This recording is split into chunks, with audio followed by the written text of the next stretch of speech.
He didn't speed. He didn't swerve. But the flashing lights behind him still told him to pull over. The younger officer stepped out first, tapping the rusted hood like it owed him money. License, registration, or just some good excuses, old man? The words hit the midday air like a slap. Harold Briggs kept his hands on the wheel. 10 and 2. Fingers still steady after all these years. He didn't argue. Didn't even look up. His cap shaded his eyes, but his jaw was set motionless. His old Chevy truck, battered and dusty, rumbled beneath him like an old friend trying to keep still. The second officer joined, circling the truck with an amused smirk. No plates, no tags. Looks like this one crawled out of a junkyard. The other laughed. You running moonshine, Grandpa? Still, Harold said nothing.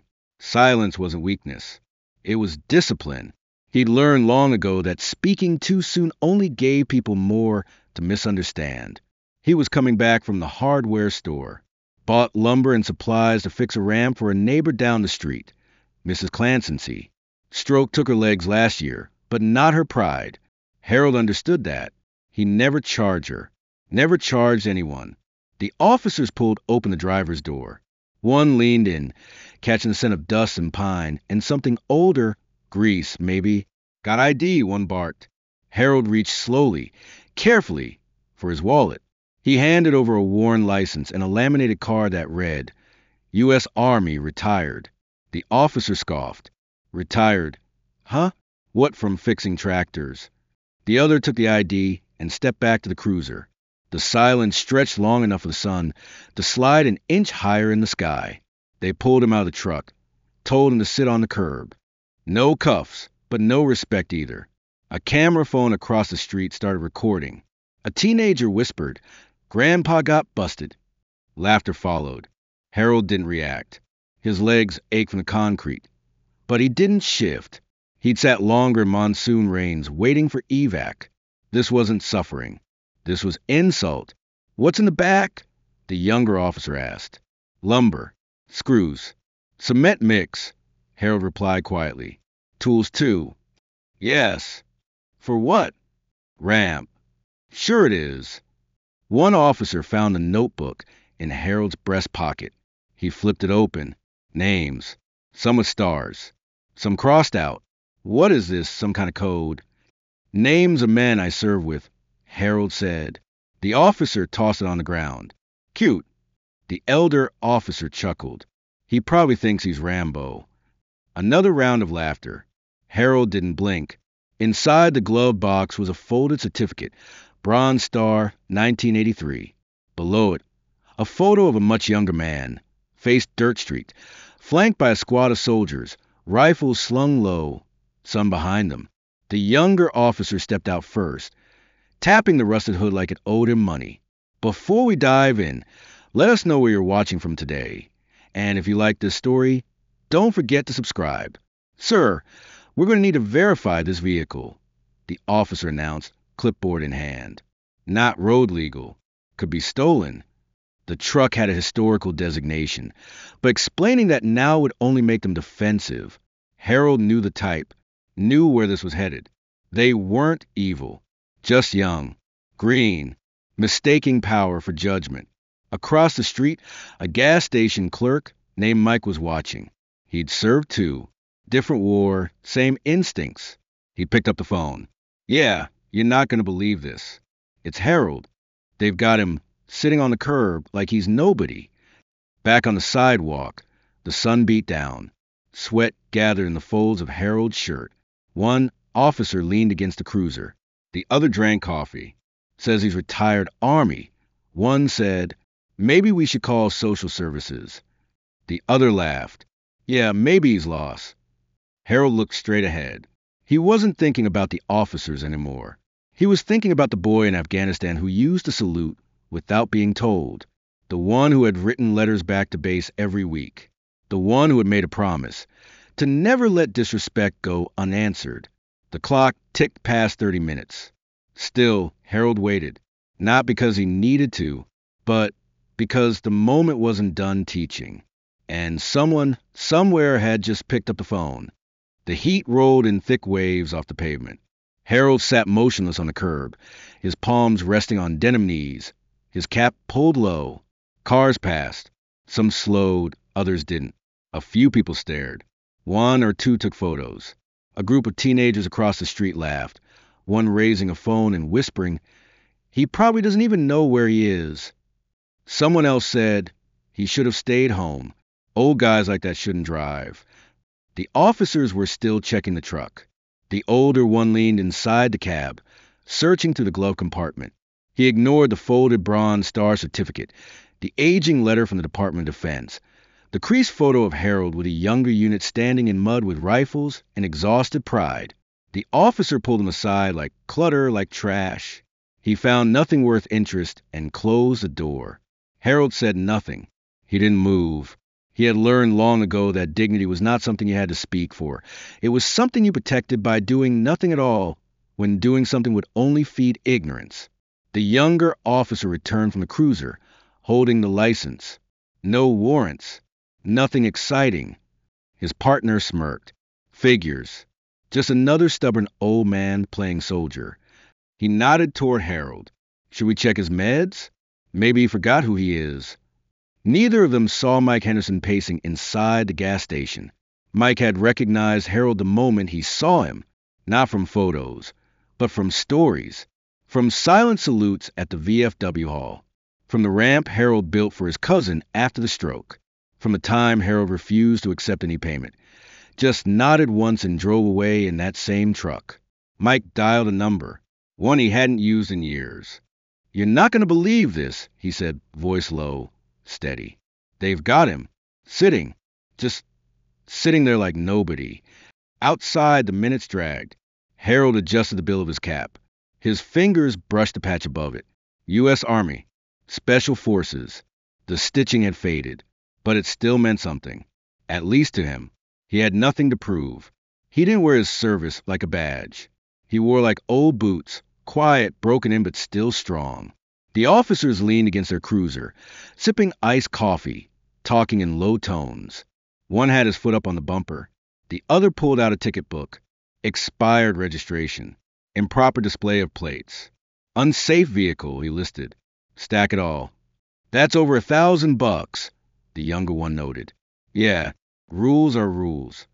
Harold heard them. He heard everything.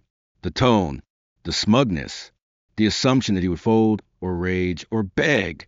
But he just sat still, steady breathing, eyes on the sidewalk cracks. A woman approached. Early 50s floral scrubs, tired eyes. She hesitated near the truck, then turned to the officers. "Excuse me, that man, he's Harold Briggs. He's a veteran. He built the ramp at the senior center. He helped my father after his surgery." The older officer cut her off. "Ma'am, please return to your vehicle." "You don't understand," she pressed. We're handling it." The officer snapped. "This is police business." She stepped back, hands clenched, eyes burning. "This is a mistake," she said. "You're making a mistake." But her voice was already drowned out by the hum of another car passing by. Harold's shadow had shortened. The heat stung his neck, but he didn't shift. A bead of sweat traced his temple. His legs throbbed, but he held his posture. Because this wasn't about comfort. It was about message. They thought he was invisible. They thought silence meant weakness. They didn't know he'd once held that same position in the jungle mud for 72 hours, waiting for extraction, wounded, with two unconscious men beside him. They didn't know that in silence, some men spoke the loudest. Another photo was taken. Another car honked. Another laugh echoed from a nearby parked car. A boy in the back seat asked, "What did he do, Mom?" "Probably stole something," the mother said, not looking up from her phone. Harold looked down at the concrete. A trail of ants marched by his boot. They didn't pause, didn't hesitate, just moved forward. Just then, the younger officer kicked the front tire and muttered, "Bet this guy thinks he's a war hero." Mike's voice on the other end of the call was calm. "You need to come now," he said. "Yes, it's Harold. The Herald. Maple and Pine." No one noticed the silence on the other end of the line, but an answer was coming, and it was already on its way. 41 minutes had passed. The officers had moved from suspicion to boredom. One sat on the cruiser's hood, scrolling through his phone. The other paced near Harold, tapping the edge of the ticket book against his thigh. The sun was harsher now, baking the sidewalk, making the heat shimmer off the metal roof of Harold's old truck. The old man remained still, his hands folded loosely, his boots firm against the concrete. He'd barely spoken since handing over his ID. He didn't need to. From the gas station across the street, Mike watched. He hadn't hung up the phone. He stayed on the line until the voice on the other end said, "I'll handle it." That was 20 minutes ago. Mike hadn't told the officers, hadn't said a word. He just watched. Harold's truck, weathered and dented, looked like it had stories embedded in the rust. The kind of rust you don't clean off because it's earned. Inside the bed were planks of lumber, a bucket of cement mix, a folded canvas tarp. No weapons, no contraband, no reason for suspicion, just reason for respect, if anyone had asked. But no one had. The younger officer returned from the cruiser. "Still no hits," he mumbled. "Not stolen, not wanted, not dangerous." The older officer snorted. "Accept the traffic code. Write the tickets. He can explain it in court." He paused, looking back at Harold. If he remembers where court is. Harold's cap stayed low, his breath slow. The notebook they'd tossed earlier now sat on the sidewalk near his boot. He hadn't reached for it, hadn't moved. The names inside it weren't for them. They were reminders, tributes, brothers lost, marked by stars and quiet memory. That book had traveled with him through jungles, deserts, mountains, and now this, a street corner in his own country, being treated like a suspect for driving the only vehicle he ever trusted. People had begun to notice. A few more cars pulled over. One man with a beard and a VFW hat stepped out of a pickup, crossed his arms, and said nothing. A young woman jogger slowed near the sidewalk, pulled out an earbud, and glanced toward the officers. She didn't speak either, but she stayed. The older officer looked up. "Great, now we've got an audience." The younger one shifted uncomfortably. "Maybe we should just let him go." "Let him go," the senior officer laughed. "After all this, that'd make us look like fools. He hasn't done anything. You don't know that." The older man shot back. "Looks can lie." Mike stepped out of the gas station, still holding his phone. He crossed the corner and nodded at the officer. "He's not just anyone." "Sir, please return to your business." "I already made my call." Mike said. "Call for what?" "You'll see." And then at minute 59, the sound came, not loud but deliberate, the low, smooth growl of a high-torque engine, tires against pavement. An SUV, black, government plates, sleek but unshowy, turned onto Maple Street. It didn't slow to scan. It knew exactly where it was going. The officers turned, eyes narrowing. The cruiser lights flicked once more, reflexive, but the SUV didn't stop until it reached them. It parked without hesitation. The back door opened. Arnold Schwarzenegger stepped out. No tie, no security detail. Just a fitted suit and a face everyone knew, but few ever saw in person. He didn't look at the officers first. He looked at Harold. And Harold, for the first time in over an hour, looked up. Arnold didn't smile. He didn't raise his voice. He didn't make a scene. He walked forward with the weight of someone who had carried entire rooms on his shoulders and still stood straight. He stopped beside Harold and extended a hand. "Sergeant Major Briggs," he said. "It's an honor." Harold rose slowly, not stiff, not broken, just tired of sitting. He took the hand with quiet dignity. The crowd, small but growing, watched in silence. The older officer stammered. "Sir, we were just..." Arnold turned. "Just what?" "Following protocol," the younger one offered. Arnold didn't nod, didn't agree. Protocol is only as good as the men who apply it. The older officer straightened. "This vehicle isn't registered." Arnold raised one hand. "This man drove that truck through floodwaters to deliver supplies during Hurricane Andrew. He built over 40 ramps for disabled veterans. He trained men who trained our military's finest, including the general who trained me." A pause. Then he added, and you made him sit on a curb." The crowd was fully silent now. Arnold turned back to Harold. "Let me drive you home." Harold shook his head once. "Not yet." Arnold nodded. Harold looked at the officers and said nothing, because he didn't need to. Arnold's presence had already said everything.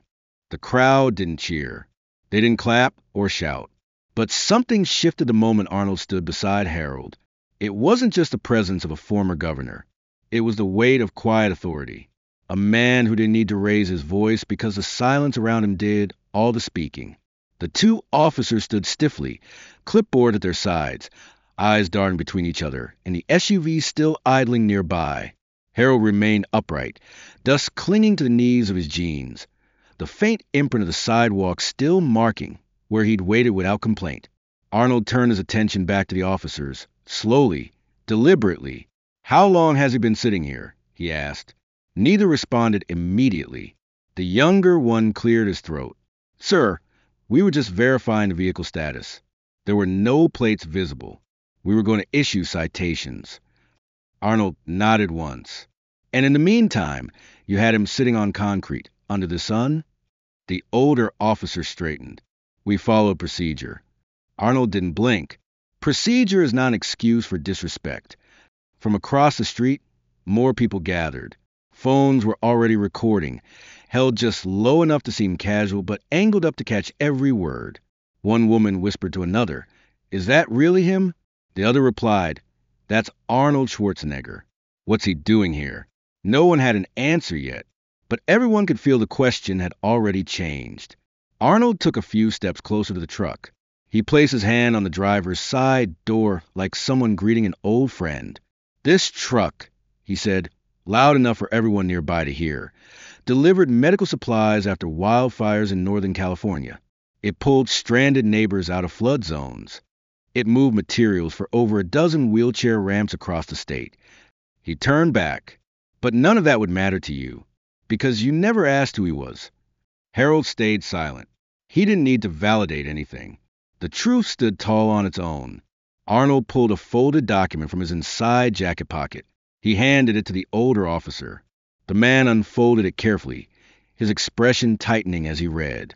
"That's a special exemption," Arnold explained, "signed by the Department of Defense and the California DMV. That truck is registered as a historical military support vehicle." The officer glanced at his partner.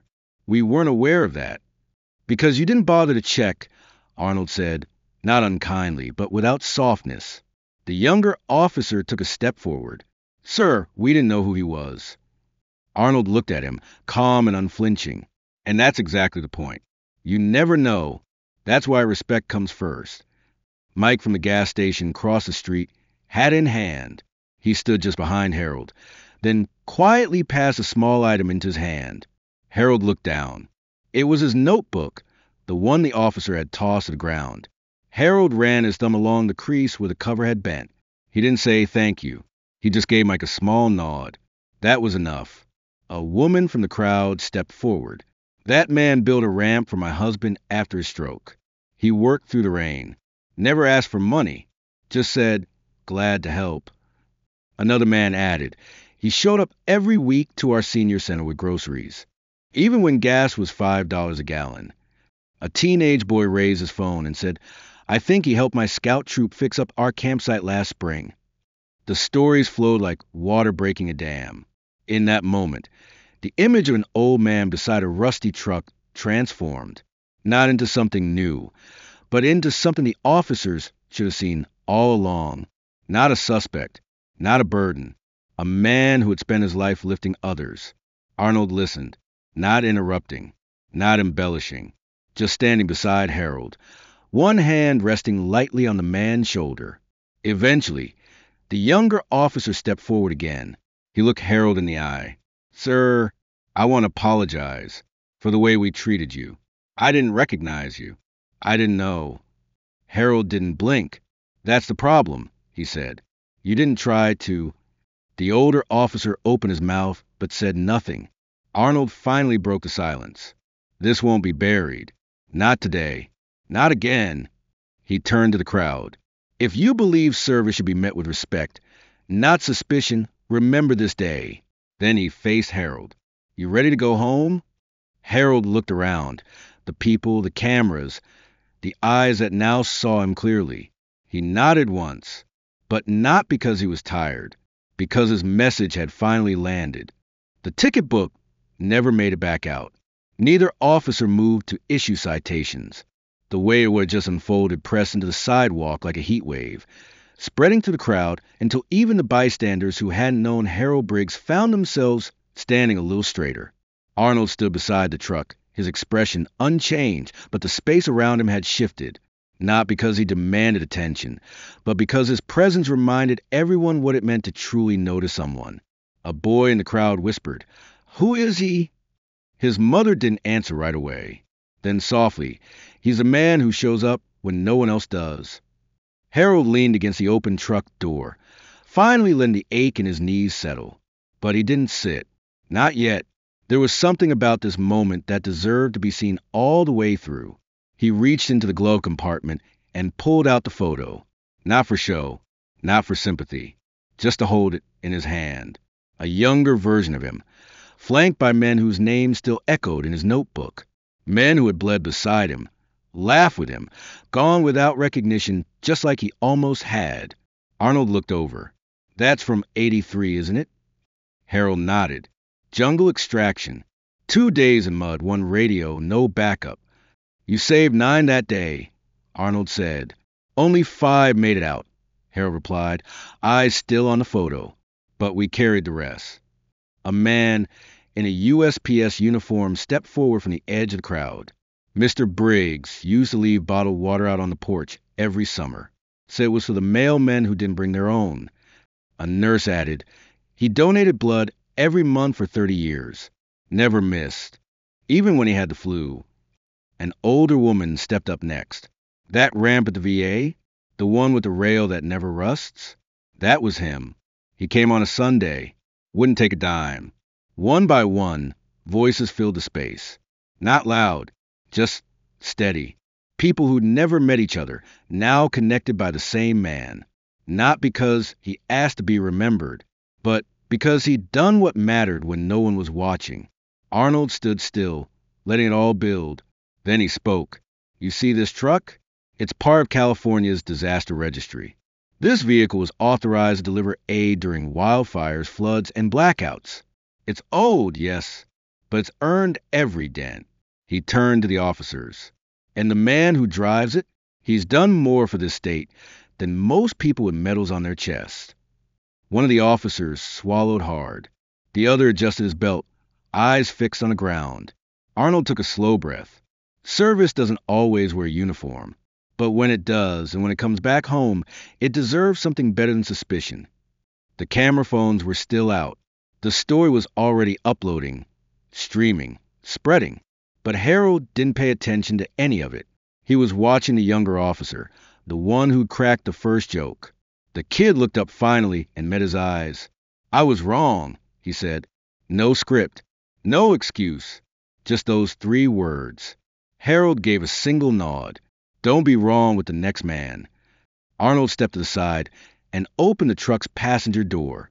"You good to drive?" "Always," Harold said. He paused for a moment, then looked out over the crowd. "Appreciate the company, but this street doesn't belong to me. It belongs to all of us. Make sure it's one worth walking on."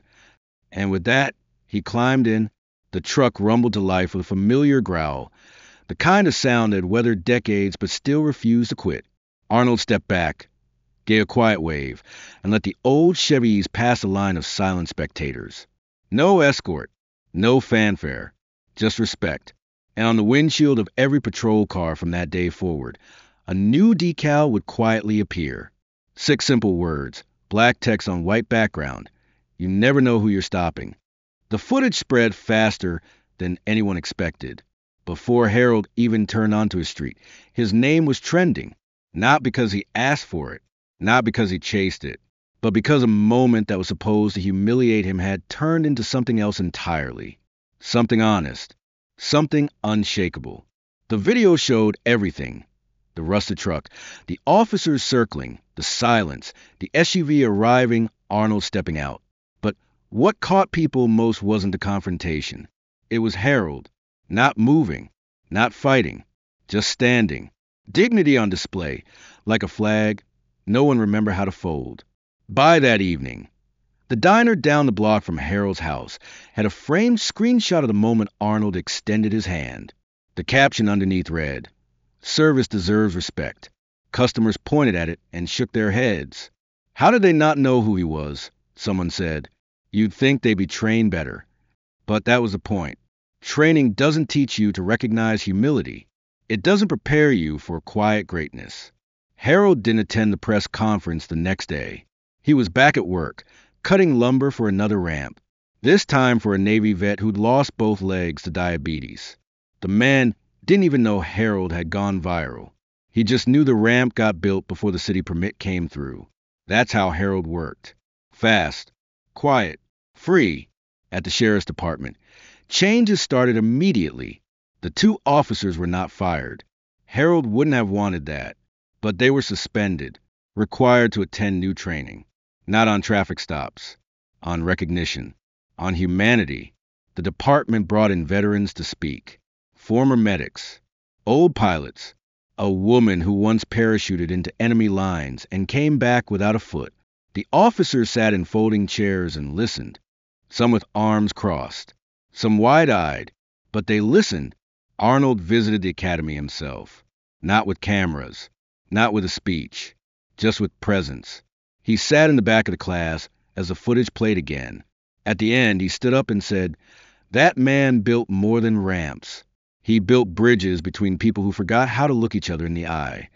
The sheriff shook Harold's hand in private. No ceremony, no medals, just a long look and a quiet, "We owe you." Harold nodded, then said, "Make sure the next guy doesn't need to be defended." A week later, the city council voted unanimously to designate the Maple and Pine intersection a historical landmark. A plaque was installed on the sidewalk, bronze. No spotlight, just words etched deep. On this spot, a man was mistaken for invisible, then remembered. At the VFW hall, veterans gathered that Friday for fish fry night. The room buzzed more than usual. Half of them had seen the video. The other half had served with Harold. They told stories now, ones they used to keep in pockets. Like the time Harold carried an injured soldier 2 miles through jungle while running a fever. Or how he once used a single sheet of tin and a rope to fashion a rain shelter for 12 men. Nobody exaggerated. They didn't need to. The truth was heavy enough. Brian Keller, the younger officer from the stop, walked into the hall that night. Alone. No badge. No uniform. He took off his hat when he entered. He didn't speak right away. Just stood by the door, waiting. Eventually, Harold nodded at an empty chair near the wall. Brian sat, said nothing, just listened. Later that night, he helped clean up plates, then returned the next week. And the next, one night, Harold asked him, "Why did you come back?" Brian paused before answering. "Because I realized I swore to protect people I didn't understand. I figured it was time I started trying." Harold didn't respond right away. Then he said, "Good. That's a better oath." The local hardware store announced a new discount, 20% off all materials for veteran accessibility projects. They called it the Briggs rate. Orders doubled in 2 days. Volunteers started signing up to help build ramps. Some young, some old, some had never held a drill before. But they showed up, and Harold kept driving that same truck. Still slow, still steady, still rumbling like a reminder that not everything old is broken. Some things just take longer to be seen. Arnold returned one evening, this time with no SUV, just a quiet visit. He and Harold sat on folding chairs outside the VFW, watching the sun drop behind the hills. "You know," Arnold said, "I've stood in front of a lot of crowds, movie sets, political rallies, but nothing hit me like watching you stand still while they try to erase you." Harold smiled slightly. Sometimes the best way to fight is to let them speak, then let the truth do the rest. They raised their coffee cups in quiet agreement. No toast, no fanfare, just respect. Harold never changed the way he walked. Still slow, still deliberate, like every step meant something. He didn't park his truck any differently either. Still crooked, still taking two spaces in the corner of the lot where no one ever complained. But something in the way people looked at him had shifted. It wasn't fame. It wasn't awe. It was something deeper, something earned, the kind of recognition that doesn't come with headlines or ceremonies. It comes with silence, with people standing a little straighter when he entered a room, with doors opening before he reached them. The RAM program grew faster than anyone expected. What began with one man, a rusted truck, and a quiet promise became a movement. Volunteers called it the Briggs Build. They'd gather on weekends, build 2 ramps a day, sometimes 3. No uniforms, no interviews. Just people doing what Harold had always done, showing up when no one asked them to. Retired carpenters donated tools. A Boy Scout troop raised money for supplies. A single mom who had never held a drill in her life learned how to measure, cut, and install handrails. They all showed up because he had. Harold didn't run the meetings. He didn't give speeches. But every Saturday he was there early, coffee in hand, tape measure clipped to his belt, always working, always watching. And when someone new asked, "Who started this whole thing?" the answer was always the same. That man over there, the one who doesn't talk much. Brian Keller became one of the first regulars. No longer in uniform, but still serving in a new way. He carried lumber, hammered nails, and most importantly, listened. He never talked about the stop, never tried to justify it. But every time he handed Harold a tool or wiped sweat from his brow, you could tell he was making up for something, not out of guilt, out of growth. The sheriff visited one weekend. No entourage, no cameras, just a man in plain clothes who asked Harold for 10 minutes. They spoke under the shade of a sycamore tree behind the build site. No one knows exactly what was said. But afterward, the sheriff pulled Brian aside and said, "Make this permanent. We'll sponsor it." The city council approved funding for ramps across the county. Then the next county joined. And the next. The Briggs initiative went statewide in under 4 months. But Harold never talked about the expansion. He still drove his same route, still fixed what needed fixing, still picked up groceries for the widow on Elm Street, and dropped off firewood at the senior center. One Thursday afternoon, a little girl tugged on his sleeve outside the hardware store. She was maybe 7, missing a front tooth, holding a crayon drawing. "My grandma says you help her get her porch back," she said. Harold kneeled slowly, joints creaking like old floorboards, and looked at the picture. It showed a stick figure with a truck, a ramp, and a house with a flag on the roof. The words underneath were simple. "Thank you, Ramp Man." He smiled and tapped her chin gently. "You tell your grandma she's welcome." The story didn't fade. It deepened. Schools started using it in civics classes. Police academies played the footage during orientation. One training officer called it the mirror every badge needs. The quote made its way onto posters, onto coffee mugs, onto the wall of the very department where Harold had once been told to sit on the curb. Arnold returned one last time, not with fanfare, but with a quiet gesture. A single bronze plaque, installed at the intersection where it all began. It didn't mention the confrontation, or the SUV, or the phones. It simply read, "This corner belongs to those who serve quietly." Harold read it once, nodded, then got back in his truck. On the day Harold passed, it rained gently, nothing heavy, just a soft kind of drizzle that made the streets shine. The kind of rain that felt more like a pause in a storm. The truck was parked outside the VFW hall, exactly the way he left it. Inside the glove box, folded neatly, was a final note. Not a will, not a goodbye, just 6 words on a scrap of paper. "Keep building. Someone always needs one." The funeral was simple. No uniforms, no rifles, just ramps. That day, volunteers built 5 across 3 neighborhoods. No one filmed it, but everyone remembered it. And long after the footage stopped trending, long after the comments stopped flooding in, something stayed behind. In every town where a ramp was built, In every rookie officer who paused before making a judgment.